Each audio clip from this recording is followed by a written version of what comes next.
नमस्कार दोस्तों, कैसे हैं आप लोग। आइए आज हम लोग बौद्ध धर्म और गौतम बुद्ध के बारे में पढ़ने वाले हैं। जैसा कि हमने बताया था कि वैदिक काल के लास्ट में दो धार्मिक संप्रदायों का उदय होता है, जिसमें पहला है बौद्ध धर्म और दूसरा क्या है, जैन धर्म। तो आज हम लोग बौद्ध धर्म पढ़ने वाले हैं। तो आइए देखते हैं। बौद्ध धर्म से या तो आप बौद्ध धर्म को पढ़िए या तो आप गौतम बुद्ध को पढ़िए, ठीक है। आप बौद्ध धर्म को पढ़ लेंगे। आइए स्टार्ट करते हैं। गौतम बुद्ध को लाइट ऑफ एशिया कहा जाता है। क्या कहा जाता है? Light of Asia. अच्छा क्वेश्चन बनता है, याद रखेंगे।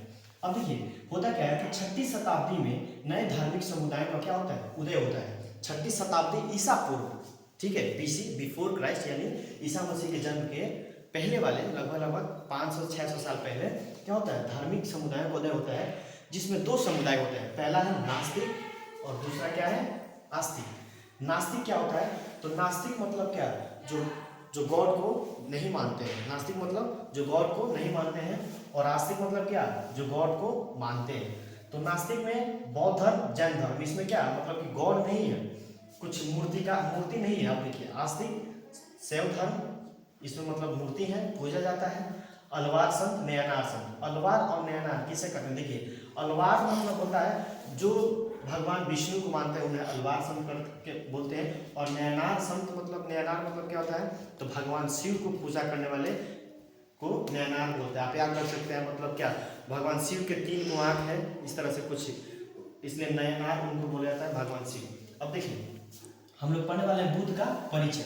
बुद्ध का परिचय, तो सबसे पहले हम लोग जानेंगे कि संबंध मतलब क्या, कि बुद्ध का जाति कौन था। बहुत अच्छा क्वेश्चन पूछा जाता है बीपीएससी वगैरह में, कि बताइए बुद्ध किस कुल से संबंधित थे या किस जाति से संबंधित थे। तो शाक्य कुल से। किस कुल से? शाक्य कुल से। अब देखिए उनके बचपन का नाम क्या था? सिद्धार्थ था। क्या नाम था? सिद्धार्थ। जन्म, तो उनका जन्म 563 ईसा पूर्व कपिल वस्तु लुम्बिनी नेपाल में हुआ था। याद रखेंगे उनका जन्म कब हुआ था, तो 563 ईसा पूर्व कपिल वस्तु लुम्बिनी नेपाल। याद रखेंगे, अच्छा क्वेश्चन पूछा जाता है। टिक द करेक्ट में 1 नंबर का क्वेश्चन आता है। अब मृत्यु से भी क्वेश्चन पूछता है, तो याद रखेंगे 468 ईसा पूर्व कुशीनगर में। कहाँ पे? कुशीनगर में, जहाँ लोग जाते हैं ना घूमने, कुशीनगर बड़े बड़े से स्तूप बने हुए हैं, वहीं पर उनका मृत्यु हुआ था, कुशीनगर में। अब देखिए इनके पिता का नाम था सुद्धोधन। क्या नाम था? सुद्धोधन। यह कपिल वस्तु के क्या थे? राजा थे। यानी यह एक गौतम बुद्ध थे, वो एक राजा के पुत्र थे। अब देखिए इनकी माता इनकी क्या नाम था, तो महामाया देवी। क्या नाम था? महामाया देवी। इनकी माता का भी जाति क्वेश्चन पूछा जाता है, तो किस वंश से थी, तो कोलीय वंश से थी। किस वंश से? कोलीय वंश। अब देखिए पत्नी का नाम था यशोधरा। क्या नाम था? यशोधरा। 16 वर्ष की उम्र में इनकी शादी हो जाती है। इनके पत्नी का नाम क्या था? यशोधरा। 16 वर्ष की उम्र में इनकी शादी हो जाती है। देखिए पुत्र का नाम था राहुल। पुत्र क्या नाम था? राहुल जब जन्म लेता है तो गौतम बुद्ध सोचते हैं कि अब हमारे रास्ते का, क्या बोलते हैं, क्या हमारे रास्ते का घेराव है। तो क्वेश्चन पूछा जाता है कि गौतम बुद्ध की जिंदगी में रास्ते का घेराव कौन था, तो उनका पुत्र राहुल था। क्यों? क्योंकि वो घर छोड़कर जाना चाहते हैं, 29 वर्ष की उम्र में वो जा नहीं पाते हैं, इसलिए रास्ते का घेराव। देखिए गृह त्याग क्या करते हैं, अंत में वो घर छोड़ते हैं 29 वर्ष की आयु में, जिसे बौद्ध धर्म में क्या कहा गया है? महावीर निष्क्रमण। क्वेश्चन पूछा जाता है, बताइए गौतम बुद्ध को गृह त्याग करने की क्रिया क्या कहलाती है, तो महावीर निष्क्रमण। अब देखिए वृद्ध व्यक्ति जब वो घर छोड़ते हैं तो उसके पहले इनके पास कुछ कंडीशन आते हैं। कंडीशन क्या होता है, तो 5 प्रकार के लोगों को देखते हैं। कितने प्रकार के? 4 प्रकार के लोगों को देखते हैं।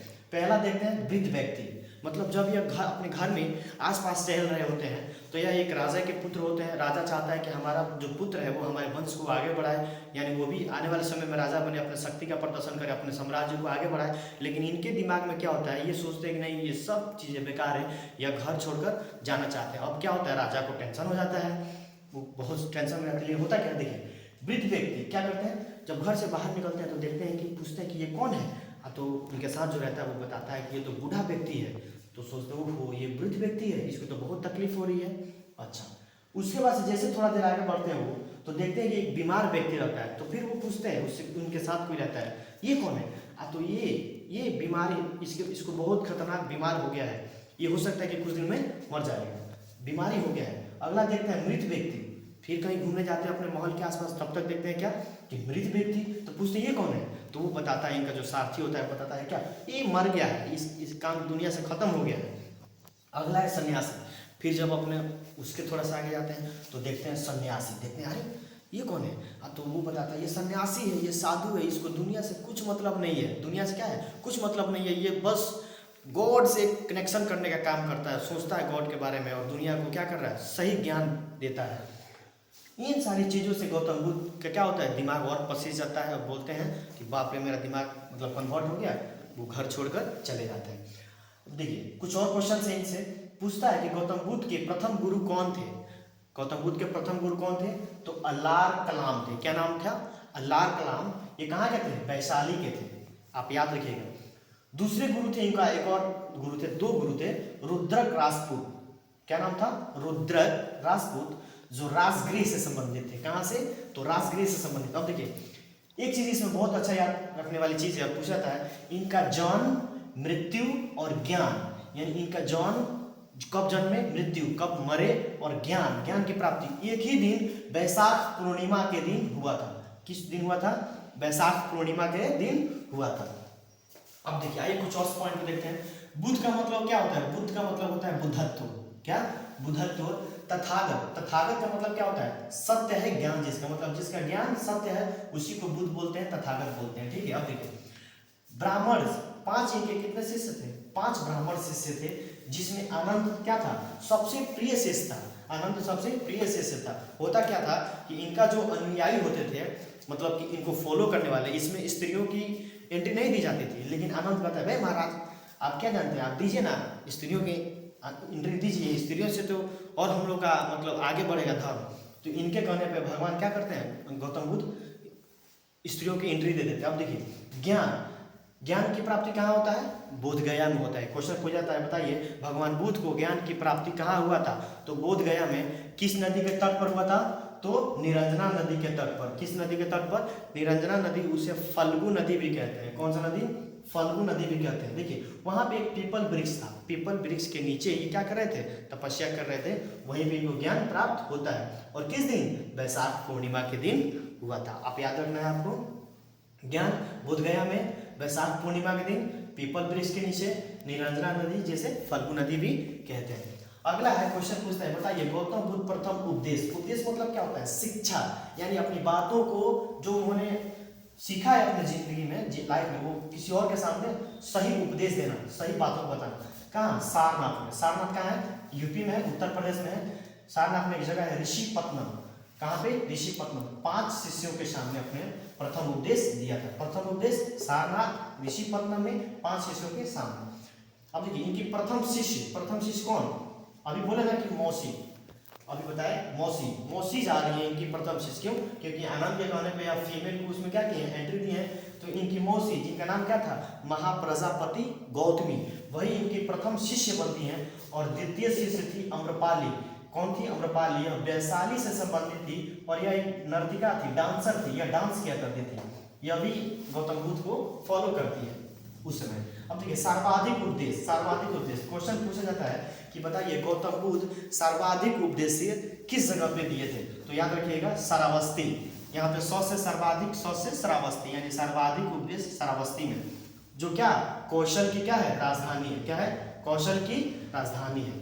अंतिम उपदेश कहाँ दिए थे, तो ये एक शिष्य था जिसका नाम क्या था, सुभद्र, उसके सामने दिए थे। अब देखिए जब भी आप अपना जिंदगी जीते हैं तो सोचते हैं कि जो जिंदगी है वो दुखों से भरा है, तो दुख क्यों है, तो कुछ उसके पीछे रीजन है। क्या इन दुखों से हम लोग निकल सकते हैं, तो बिल्कुल निकल सकते हैं। तो ये बोलते हैं कि जो इस दुनिया में 4 सत्य है, आर्य सत्य, मतलब कि क्या, एकदम एक उचित प्रकार की सत्य है, बहुत ही श्रेष्ठ प्रकार की सत्य है, जिसमें पहला क्या है, इस दुनिया में दुख है, जिंदगी में क्या है, दुख है। और दुख क्यों है, क्योंकि हम लोभ करते हैं, हम किसी चीज को पाना चाहते हैं, वो चीज हमें नहीं मिलता है, इसलिए हमें क्या होता है, दुख होता है। अंत में बोलते हैं 2 नंबर, दुख समुदाय। दुख एक नहीं होगा, दुख अलग अलग प्रकार के होंगे, मतलब दुखों का क्या होगा, बहुत सारी ढेर होगी। आपको कभी पैसा नहीं रहेगा तो कभी खाना नहीं रहेगा, तो कभी कपड़ा नहीं रहेगा, तो कभी सारी चीजें रहेंगी तो खुशी नहीं रहेगी, कभी कोई रूठेगा, कभी कोई खिसियाएगा, कभी किसी से प्यार होगा तो उसमें भी आपको सैडनेस आएगा। यानी ये बोलते हैं कि दुख एक नहीं होगा, दुखों का समुदाय होगा। बोलते हैं कि दुख निरोध, यानी इन दुखों को क्या किया जाता है, तो रोका जा सकता है। क्या किया जाता है, रोका जा सकता है। और दुख रोकने के लिए इन्होंने 8 मार्ग बताए। कितने मार्ग, 8 मार्ग बताए, जिसमें बताएंगे सम्यक दर्शन, सम्यक ज्ञान, 8 आपको बताएंगे नेक्स्ट पार्ट में। फिलहाल अभी देखते हैं कुछ घटनाएं और प्रतीक से क्वेश्चन पूछता है। जैसे क्वेश्चन पूछेगा कैसे, तो जन्म, तो इनका जन्म को किस प्रतीक से दर्शाया जाता है, तो कमल, कमल या सांड। सांड जानते हैं ना, जो एकदम लड़ता है, बाहुबली जैसा होता है, बैल, एक बैल, बैल भी बोल सकते हैं उसको। तो जन्म कमल या सांड। गृह त्याग, यानी जब वो घर को क्या करते हैं, छोड़ते हैं, तो उनको घोड़ा का प्रतीक मिलता है या दिया जाता है, उसे महावीर निष्क्रमण कहा गया है। क्वेश्चन पूछा जाता है, बताइए बौद्ध धर्म में गृह त्याग को किस प्रतीक से चिन्हित किया गया है, तो घोड़ा या महावीर निष्क्रमण। ज्ञान, अब देखिए ज्ञान, ज्ञान कहाँ प्राप्त होता है, तो पीपल वृक्ष के। तो ज्ञान का प्रतीक क्या है, पीपल वृक्ष। और निर्वाण कहाँ होता है, तो कुशीनगर उत्तर प्रदेश में होता है।